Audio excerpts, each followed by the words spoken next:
네, 대장동 개발 의혹을 둘러싼 논란이 커지고 있습니다. 이 자고 일어나면 새로운 의혹들이 불거져 나오고 있는데 이 특혜 의혹 논란의 중심에선 이 화천대유의 진짜 주인에 대한 의혹까지 일고 있습니다. 이와 관련해서 김준일 뉴스톱 대표 모시고 자세한 이야기 나눠보겠습니다. 네, 어서 오세요. 예, 안녕하세요. 자, 저희가 앞서 이제 키워드 인물 중심으로 좀 알아보겠다고 했는데 예. 지금 좀 의혹의 이제 핵심 인물로 떠오르는 사람이 유동규 전 성남도시개발공사 기획본부장입니다. 이분이 본인은 잠적하지 않았고 언론이 잠적시켰다 이런 얘기를 이제 한 언론 인터뷰에서 하기도 했는데 예. 좀 어떤 쟁점이 얽혀 있는 겁니까? 일단 유동규 이 전 기획본부장이 어떤 사람인지를 우리가 먼저 이해를 해야 돼요. 그러니까 예. 이재명 지사의 이제 성남시장 1기 그리고 2기 그리고 경기지사 이때에 따라서 이제 소위 말하는 측근들이 다 다른데 예. 1기 때부터 성남시장 1기 때부터 이미 가장 측근으로 알려져 있어요. 왜냐하면은 2008년에 성남 분당의 리모델링의 아파트의 리모델링 추진위원회 조합장으로 처음에 알게 되면서 2010년에 시장직 인수위 도시건설분과 간사를 맡았고요. 성남시 시설관리공단 기획본부장 그리고 방금 성남도시개발공사의 기획본부장 그리고 성남 경기 관광공사 사장까지 역임을 했거든요. 그러니까 네. 진짜 측근이다. 그리고 당시에 성남도시개발공사 기획본부장을 할 때 당시에 이 대장동 개발 사업을 공모하고 그리고 그걸 사업자 선정을 한 거를 다 도맡아 했습니다. 그러니까 지금 하나 의혹이 있는 게 특혜 의혹이잖아요. 그러니까 화천대유가 들어간 소위 말하는 하나은행 컨소시엄에 특혜가 주어진 것 아니냐. 그러니까 예. 이거에 대해서 대부분의 내용을 알고 있다라고 의심을 받는 사람이고 국민의힘에서도 고발장에 이분 이름이 들어가 있거든요. 그러니까 이분이 사실은 이제 경찰 조사를 받아야 되는 상황인데 본인은 이제 언론이 과도하게 취재를 해서 나를 이제 내 삶을 이제 뭐 파괴시켰다 그런 취지의 말을 했는데 그건 좀 약간 무책임한 지금 상황이고 어쨌든 이 책임을 져야 되는 상황이죠. 당시에 이런 의혹이 나왔기 때문에 조사를 받든 언론 인터뷰를 하든 지금 나와서 얘기를 해야 되는 상황입니다. 네, 이 인물과 관련해서 하나 추가로 이제 여쭤보자면 결국 수익 설계가 적절했는지 이 부분이 쟁점일 텐데 당시 그러니까 실무진이 민간 기업이 과도하게 수익을 얻는 구조라면서 반발했는데 묵살을 했다 이런 언론 보도가 있었고 본인은 이제 부인을 했습니다. 그렇죠. 이재명 캠프 측에서도 만약에 과도한 이익이 날 거라고 우리가 예측을 했다면 그러니까 본인들이 우선적으로 이제 수익을 얻고 빠지는 구조인데 만약에 과도한 이익이 날 것 같았으면 우리가 그렇게 했겠냐 이렇게 지금 반박을 하고 있거든요. 그렇죠. 그래서 금융기관과 화천대유 간의 역학관계는 금융사에 물어보라라고 네, 그렇죠. 얘기를 했는데 이제 의혹이 여러 개가 있습니다. 사실은 그러니까 처음에 이를테면은 우선 협상 대상자로 하루 만에 이제 이 하나은행 컨소시엄이 선정된 것 그리고 자산관리 회사가 갑자기 들어갔는데 여기에 있어서 화천대유만 들어오게 된 상황 정황들이라든지 예. 그 이후에 이를테면은 블록 15개 지구 이제 시행 단계죠. 이거는 이제 조성 단계가 아니라 시행 단계에서 15개 블록에서 5개를 화천대유에 이제 특혜성 분양 시가의 65%로 주면서 여기에서 1,500억 원 정도 이익을 나게 한 것들 등등등등이 굉장히 많은 의혹들이 있어요. 그러니까 이거에 대해서 어쨌든 이분이 굉장히 키맨이다라고 이제 많은 사람이 지목을 하고 있기 때문에 그 부분을 좀 명확하게 지금 밝혀야 되는 상황이에요. 예. 네.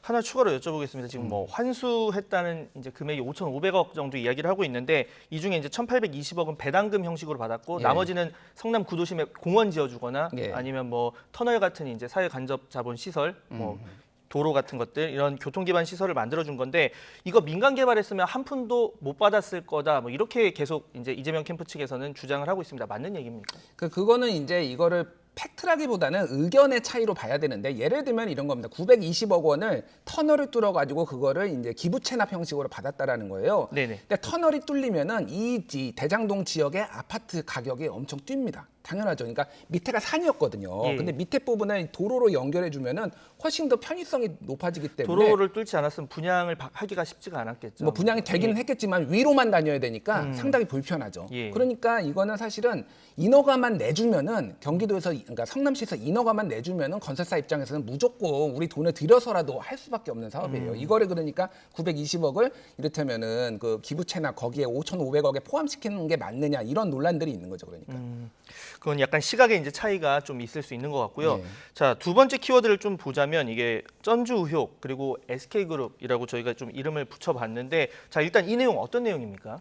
그러니까 그 화천대유가 키넨 파트너스 예. 키넨 파트너스라는 이제 컨설팅 업체로부터 한 400억 원 정도를 이제 자금을 그러니까 빌려가지고 이거를 이제 운영 자금으로 성남의 뜰 이제 그 컨소시엄이었죠. 성남의 뜰의 운영 자금으로 썼다라는 거예요. 아주 사업 초기에. 사업 초기에. 예. 그러니까 이제 이 사업을 봐야 됩니다. 그러니까 처음에는 이제 택지를 이제 조성 단계에서는 이익이 나지가 않잖아요. 들어오는 게 없잖아요. 그러니까 운영 자금이 필요합니다. 그래서 당시에 하나은행 같은 경우에는 프로젝트 파이낸싱으로 해서 그러니까 금융권이니까 자체 조달을 해가지고 한 2천억 원 정도를 장기 차입금으로 가져오고 그거를 한 4%대의 이자를 받습니다. 예. 그리고 여기 화천대유에서는 한 300억 원 정도를 여기 이제 성남의 뜰에 넣어가지고 이거를 운영 자금으로 단기 차입금으로 받아요. 근데 그 300억 원을 화천대유가 어디서 얻을 수 있느냐? 초기 운영에 필요한 300억 예. 정도를 누군가한테 빌려야 빌려야 되는데 되는 그걸 거죠. 키넨 예. 파트너스로부터 빌렸다. 그렇죠. 그러니까 금융권으로부터 빌릴 수도 있고 뭐 여러 가지 은행으로부터 뭐 제2금융권 근데 키넨 파트너스로부터 빌리고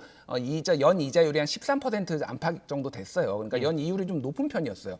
그러니까 뭐 그거는 저간의 사정은 봐야 되겠지만은 이를테면 제1금융권으로부터 빌릴 수가 없는 상황이었다. 그래서 약간 높은 금리를 주고서라도 이렇게 키넨 파트너스를 빌렸다라는 거고 키넨 파트너스 입장에서는 이 사업은 망할 리가 없다라는 확신이 있었기 때문에 빌려줬을 가능성 하나.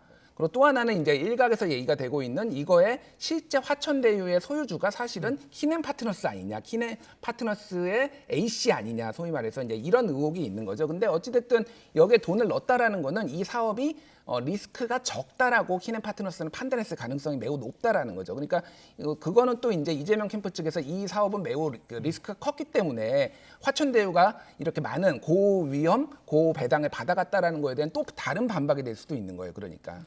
자, 근데 SK그룹 얘기가 왜 나오는가 봤더니 결국 이 키넨 파트너스에게도 누군가 돈을 빌려줬는데 그게 개인이고 그게 한 사람이 이제 수백억을 빌려줬다. 예. 빌려준 사람은 아직까지는 뭐 공식적으로 확인되지 않고 있고 그런데 이 키넨 파트너스의 대표가 과거 SK 산하에 있는 뭐 사회공헌 단체에서 이제 근무를 했고 뭐 주소지나 이런 부분을 봤을 때 좀 연관이 있지 않겠느냐 이런 얘기가 지금 나오고 있는 상황이고 어느 정도까지 이게 확인이 된 겁니까? 네, 그러니까 뭐 박모 씨로 알려져 있고요. 그 사회공헌 단체인 SK 행복나눔재단 본부장을 거쳐서 SK 행복 FNC 대표까지 맡았습니다. 그거는 예. 사실인데 이게 그러면은 직접적으로 SK 그룹의 핵심 계열사냐 그런 건 아니거든요. 그러니까 소위 말해서 사회공헌을 위해서 한 거고 그쪽에 이제 전문가인데 이 소위 말해서 돈이 굉장히 많으신 분인 것 같아요. 개인 돈으로 상당히 많이 빌려줬다라고 하거든요. 그러니까 이거에 대해서 아마 이익이 날 것이다라고 판단을 하고서 빌려준 것 같은데 이게 실제 화천대유를 뭐 소유한 것인지 여부는 경찰 수사를 통해서 좀 밝혀져야 될 것 같아요. 그러니까 뭐 저희도 취재한 내용을 보면 뭐 SK그룹 측에서 이제 입장을 낸 게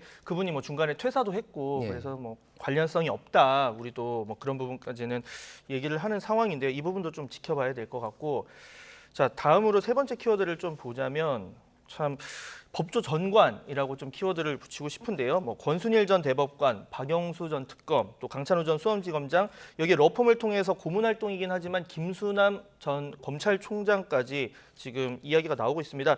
이게 만약에 뭐 법률적 리스크가 이렇게 고위직들이 동원이 될 만큼 컸느냐 뭐 이런 부분 그러니까 어떤 역할을 이분들이 한 건지 좀 궁금증이 나올 수밖에 없어요. 그러니까 어떤 역할을 했는지가 명확하지 않기 때문에 지금 논란이 되는 거예요. 지금 연관된 분들이 판사, 검사, 변호사. 그것도 변호사 같은 경우에도 이를테면은 진보 보수가 뭐 진보 보수라고 할 수 있을지 모르겠는데 예를 들면은 박영수 전 특검 같은 경우에는 그 뭐 최순실 의혹 이를테면은 뭐 박근혜 전 대통령 관련해서 수사를 했잖아요. 예. 그 반대편에 있었던 이경재 변호사 최서원 씨 지금 구 최순실 씨를 변호했던 이경재 변호사도 지금 이 고문으로서 활약을 했다라는 거예요. 그러니까 법조인들이 진영을 가리지 않고 다 들어가 있다 여기. 그래서 먼저 권순일 전 대법관 같은 경우에는 2020년 11월부터 고문을 했는데 예. 이게 논란이 되는 이유가 그 전에 직전에 이제 소위 말해서 이재명 지사의 공직선거법 위반, 그러니까 TV 토론에 나가가지고 발언한 것에 대해서 이거를 공직선거법 위반을 걸 수 있느냐 없느냐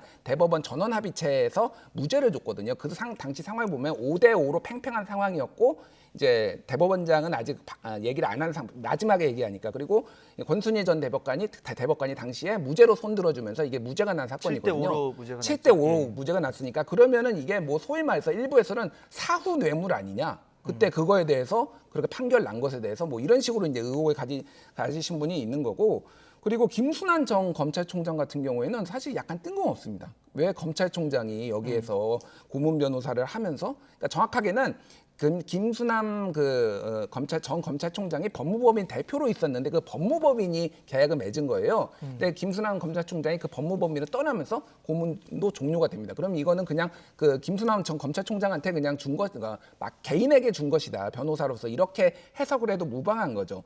게다가 이제 강찬우 전 수원지검장 같은 경우에도 이재명 경기지사하고 그 사시 18기 동기입니다. 사시 18기 동기고 수원지검장이었는데 그때 당시에 이제 좀 이게 좀 얽혀 있는 게 있어요. 뭐냐면은 이 화천대유 말고 이제 천화동인이 있잖아요. SK증권의 1호부터 7호까지 펀드가 있잖아요. 네. 거기에 이제 4, 5, 6호 같은 경우에는 과거에 판교 프로젝트 금융투자 그러니까 대장동을 먼저 개인적으로 그러니까 사적으로 이제 개발을 추진했던 민영 개발을 민영 예. 추진했던 여기에 관련된 분들인데 남모 변호사가 있습니다. 그 4호의 천화동인의 주인이 남모 변호사인데 이 남모 변호사가 2015년에 수원지검 특수부의 부동산 개발업자로부터 공영개발인 대장동 사업을 민영개발로 바꿔달라는 청탁과 함께 8억 3천만 원을 받은 혐의로 기소가 됩니다. 예. 그때 기소를 한 사람이 강찬우 전 수원지검장이에요.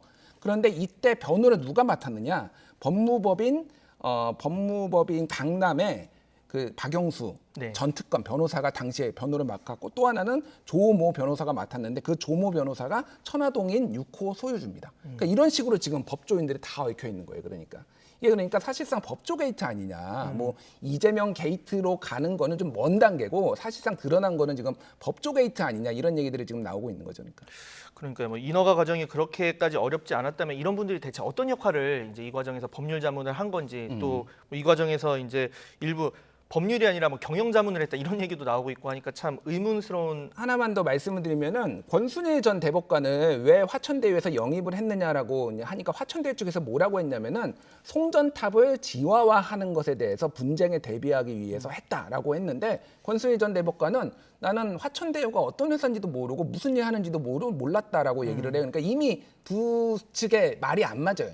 그러니까 악의가 안 맞습니다. 그러니까 왜 그러면 이런 대한민국에서 제일 비싼 변호사, 검사 출신들 이런 법조인들을 영입을 했는지 월 1,500에서 2,000만 원씩 주면서 수백만 원씩 주면서 영입을 했는지를 수사를 통해서 밝혀져야 되는 거죠. 네, 뭐 수사 얘기하셨는데 뭐 일단 경찰이 화천대유 최대 주주, 그러니까 전직 언론인이죠 김모 씨에게 이제 출석 일정 조율해서 참고인 신분으로 조사를 할 거라고 했는데 향후에 뭐 경찰이든 검찰이든 이런 조사 과정이 좀 어떻게 흘러가야 되고 어떤 부분 쟁점 주로 짚어봐야 될지 한번 정리를 좀 해주시죠. 일단 우리가 여기서 팩트하고 의혹하고를 좀 분리해서 볼 필요가 있어요. 팩트 같은 경우에는 일단 이 대장동 개발 사업을 통해서 특정 개인 중심으로 수백억에서 수천억 원의 이익을 봤다. 이거는 이제 팩트입니다. 그거가 과도했는지 안 했는지는 이제 해석의 영역이지만은 그 의혹이 두 가지가 있어요. 하나는 소위 말해서 이제 화천대유 하세요라는 이런 뭐 추석 때 명절에 이제 유머가 있었다고 하잖아요. 그러니까 이게 과도하게 특혜가 있었느냐 여부.